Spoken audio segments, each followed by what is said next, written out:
안녕하십니까? 베팅 부동산, 부동산은 다양합니다. 아파트만 아는 사람은 패 하나로 포카치는 중 진행하도록 하겠습니다. 기회가 있을 때마다 아파트 이야기를 계속 하는데 그만큼 아파트가 좀 위험하다고 판단하고 있기 때문입니다. 자, 1번 아파트 공화국. 자, 메커니즘입니다. 새 아파트 프레임을 일단 겁니다. 주거의 질 향상, 소득 수준이 올라가는데 주거도 당연히 좋은 집에서 살고 싶은 욕구가 생긴다. 그래서 새 아파트가 좋다. 라고 일단 프레임을 겁니다. 근데 사실 이 자체가 좀 거짓말이 좀 있는 거죠, 사실은. 생활 수준이 올라가면 한번 유튜브에서 미국 주택 해서 검색을 한번 해보십시오. 거기서 뭐 한 5억짜리 집이면 정말 좋다 이렇게 될 거고, 한 30억짜리 주택이면 이건 뭐 광장입니다. 한 달 여행 어디 갔다 오면 자기 방이 어딘지도 까먹을 만큼 넓은 주택이 한 30억짜리인데, 우리나라는 땅 12평짜리 아파트가 30억 하는데, 이게 주거의 질 향상이랑 큰 상관은 없는 것 같습니다. 새 아파트가 가만히 보면 구축에다가 한 5천만 원 정도 들여서 인테리어 싹 하면 내부는 뭐 거의 똑같아져 버리는데, 그걸 두고 주거의 질 향상이다 라고 하는 것은 조금 과한 이야기죠. 과한 이야기. 이 주거의 질이 향상된다면 국토를 좀 더 효율적으로 활용을 해서 좀 평수 넓은 주택이 많아져야지 그게 맞는 건데, 어쨌든 이 새 아파트 프레임을 뿌립니다. 그러면 많은 사람들이 엮여있기 때문에 새 아파트에서 살고 싶다는 욕망보다도 이런 프레임 때문에 아파트가 더 오르겠거니 하고서 아파트를 구입하는 수요가 더 많다는 거죠. 훨씬 많다는 거죠. 그러니까 그거는 주거의 질하고는 관계가 없는 출발점인 거죠. 자, 그래서 이제 공급 부족, 집이 없다 소리 나옵니다. 그래서 가격 상승하고 주거 불안을 야기시켜서 더 아파트를 차게 만들고, 이제 활용 정점이죠. 그러고 나서 공급 정책으로 신도시를 만들고 주택을 공급한다. 이렇게 되면 땅 투기한 사람들, 업자 등등 여기서 최대의 이권이 여기서 터집니다. 이제 모든 게 준비 과정이고 여기서 터지는 거죠. 지금 이런 프레임으로 계속 사이클을 돌리면서 아파트로 이제 먹고 살고 있는데, 이 메커니즘이 이제 아파트 공화국을 만든 1순위 요인 같습니다. 아파트라는 것은 우리나라처럼 이 국토가 좁을 때 저렴하게 이렇게 살게 할 수 있는 그런 주거 공간이지, 이게 고급 주택은 아니거든요. 고급 주거지는 아닌데 어쨌든 이런 메커니즘이 있다. 그래서 현상은 땅 12평 아파트가 30억, 좀 과한 이야기죠. 그래도 지금이 최저가, 지금 너무 싸다. 땅 12평이 30억이면 이게 뭐 거의 3억 가까이 하는 건데, 땅 한 평당. 이게 주거지라는 거죠. 이게 뭐 중심 상업 지역에 있는 용적률 1500%를 지을 수 있는 그런 땅이 아닌데도 이 3억이면 이게 문제가 있는 거죠. 아무리 중심지라도. 그래서 전망은 이렇게 이야기하겠습니다. 빵 만들 수 있는 사람이 한 명이고 무제한 고객이 10,000명이면 빵 하나에 10만원 해도 잘 팔리겠죠. 모르니까. 근데 빵 만드는 법을 아는 사람이 한 1000명만 생겨나도 빵 하나에 뭐 1,000원 정도 하면 적정 가격일 수 있는 거죠. 그래서 이 이야기가 무슨 이야기냐 하면, 지금 그 그림을 한번 보시면 이게 부동산의 그 아파트의 가치를 나타낸 그래프입니다. 1번에서 11번까지 이렇게 연수가 쫙 지나가면 요 빨간색 부분은 건물이고 파란색 부분이 땅값입니다. 그래서 땅값은 쫙 올라갑니다. 근데 건물 가치는 쫙 떨어집니다.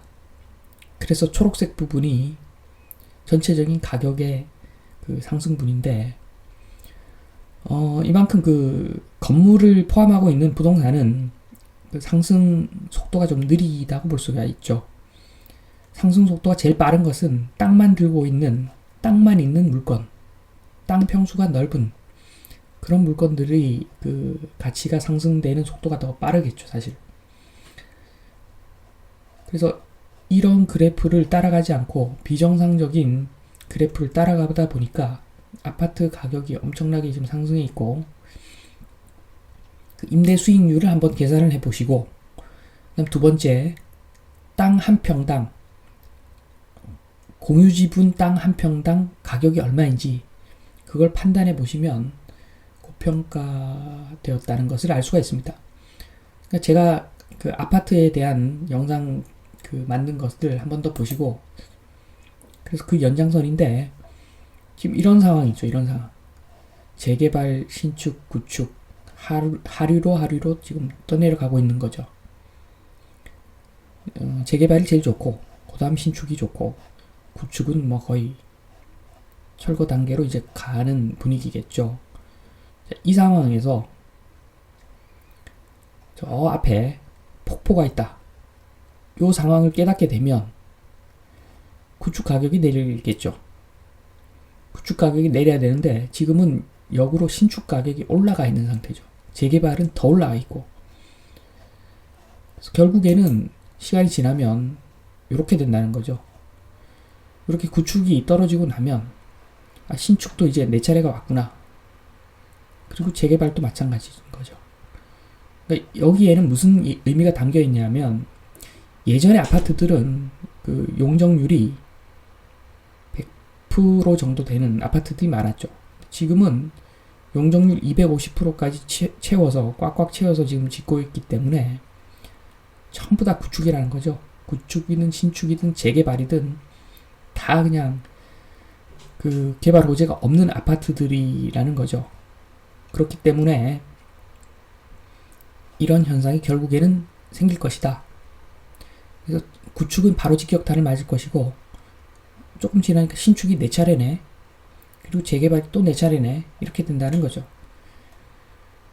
그러니까 지금 이런 상황에서는 결국은 이렇게 갈 건데, 그러니까 구축이 100원이면 신축이 한 105원, 재개발이 110원, 뭐 이런 식으로 형성되어 있으면 그 재개발 물건이 제일 좋은 물건이겠으나 지금 현재는 구축이 100원이면 신축이 150원, 재개발이 200원. 그 재개발도 벌써 개발 이익을 다 반영한 가격으로 지금 거래가 되고 있기 때문에 한마디로 구축이든 신축이든 재개발이든 다 똥이다. 어차피 부동산은 땅인데 땅만 봐라. 그러면 구축이든 신축이든 재개발이든 땅의 가치는 다 똑같은데 그 땅이 예전처럼 그 개발 호재가 있는 게 아니기 때문에, 그리고 공유 지분이기 때문에 나중에 골치 아픈 일이 생긴다. 자, 여기까지 한번 설명을 드리고 다시 돌아가서 2번 정상적인 방향. 그러니까 이 나라를 제대로 된 나라, 그러니까 경제가 제대로 돌아가게 하려면 제 생각입니다. 뭐 제가 생각하는 방향인데 보유세는 강화해야 되는 거죠. 종부세 같은 복잡한 이야기 하지 말고 보유세를 강화해야 됩니다. 집값의 한 2% 정도. 이게 다른 나라들은 보유세가 셉니다. 이게 양도세, 취득세 다 생각해 보면 우리나라가 세금이 세다 그러는데 제가 봤을 때는 제일 약하죠.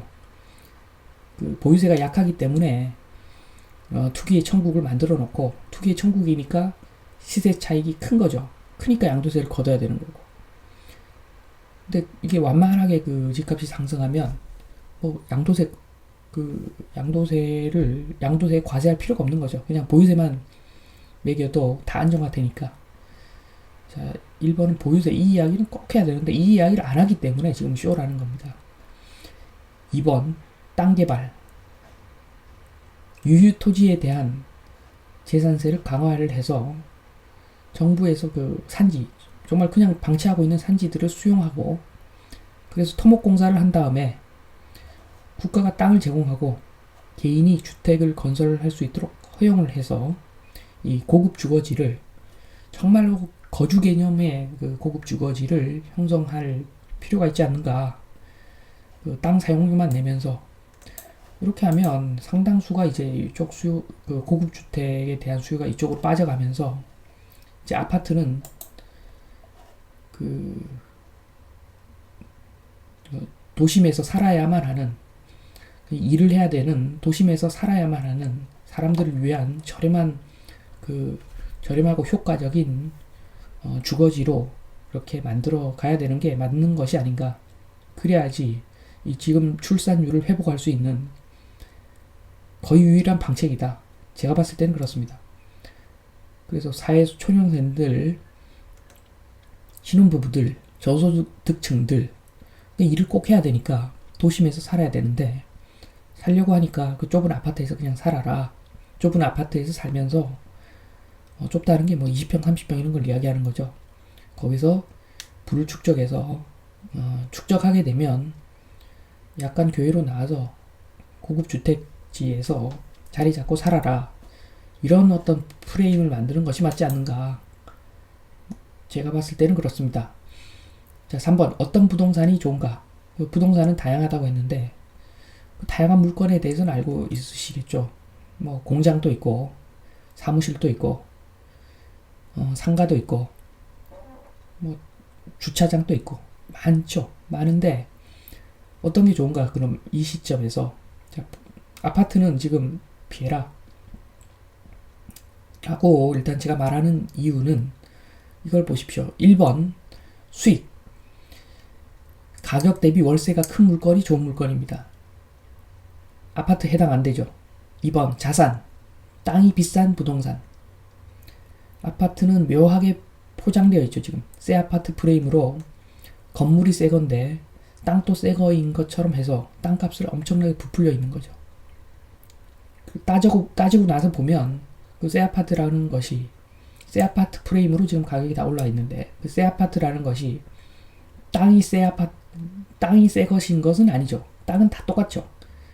그래서 그런 측면에서 땅이 비싼 부동산은 아니라는 겁니다. 그러니까 용적률 100%짜리 아파트, 땅이 비싼 물건이죠. 그런데 지금 현재는 그 재개발 이익을 다 반영을 해서 낡은 건물에 재개발 이슈를 다 부각을 해서 다 반영한 가격으로 거래가 되고 있기 때문에, 그래서 좋은 물건이 아니죠. 자, 제일 좋은 부동산은 땅이 비싼 부동산입니다. 그래서 땅이 비싼 부동산은 땅이 엄청나게 크거나 땅의 위치가 좋거나 그리고 단독 지분이어야 되는 거죠. 그래서 동네 공터, 강남 한가운데 공터 있으면 그게 제일 좋은 물건입니다. 그것이 아니기 때문에 지금 아파트는 좀 피해라. 생각보다 많이 고평가되어 있다. 그 말씀을 다시 한번 드리면서 이번 시간 마치도록 하겠습니다. 감사합니다.